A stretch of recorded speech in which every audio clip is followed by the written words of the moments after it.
दोस्तों, क्या हजरत इमाम हुसैन रजी अल्लाह ताला अन्हु को शहीद करवाने वाला यजीद इब्ने मुआविया वाकई हमेशा के लिए मिट गया?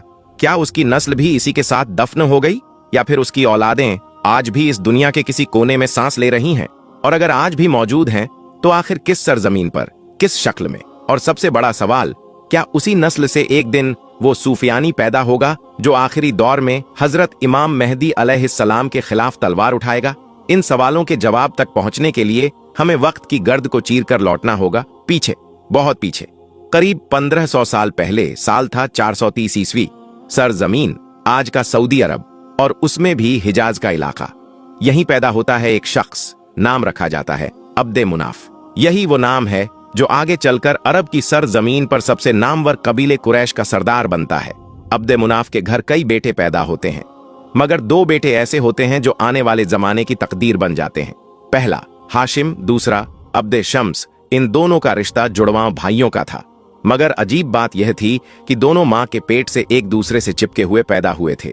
वालिद अब्दे मुनाफ ने तलवार से दोनों को अलग किया, लेकिन दोस्तों, वही तलवार जिसने इन दोनों जिस्मों को जुदा किया, वही तलवार आगे चलकर इनकी नस्लों के दरमियान एक ऐसी जंग की बुनियाद रख देती है जिसकी आग आज तक बुझी नहीं।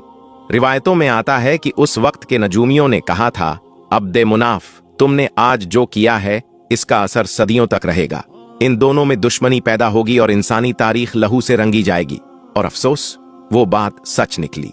इन दोनों भाइयों की दुश्मनी ऐसी थी कि जिसने सिर्फ इनके खानदानों को नहीं, बल्कि आधी दुनिया को 2 हिस्सों में बांट दिया। हाशिम लोगों के बीच शरीफ, परहेजगार, नेक दिल और खिदमत गुजार के तौर पर पहचाने गए, इसीलिए कबीले की क़यादत उन्हें ही मिली।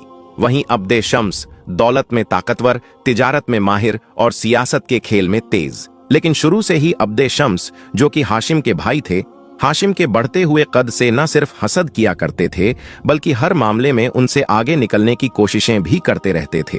और यह कोशिशें, यह मुकाबला सिर्फ वहीं तक नहीं रुका, बल्कि ये तो आगे आने वाली नस्लों तक चलता रहा। अब्दे शम्स की औलादें भी यही करती रहीं, हर दौर में बनु हाशिम से आगे निकलने की जद्दोजहद।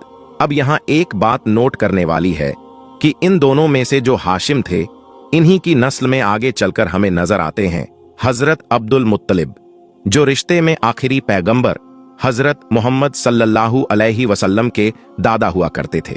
फिर जाहिर है उन्हीं के घर पर पैदा होते हैं अब्बू तालिब और हजरत अब्दुल्लाह, और फिर फाइनली हजरत अब्दुल्लाह के घर जन्म होता है खातिमुल अंबिया हजरत मोहम्मद सल्लल्लाहु अलैहि वसल्लम का। इसके अलावा चाहे हजरत अमीर हमजा हों या हजरत अली या उनके बेटे हजरत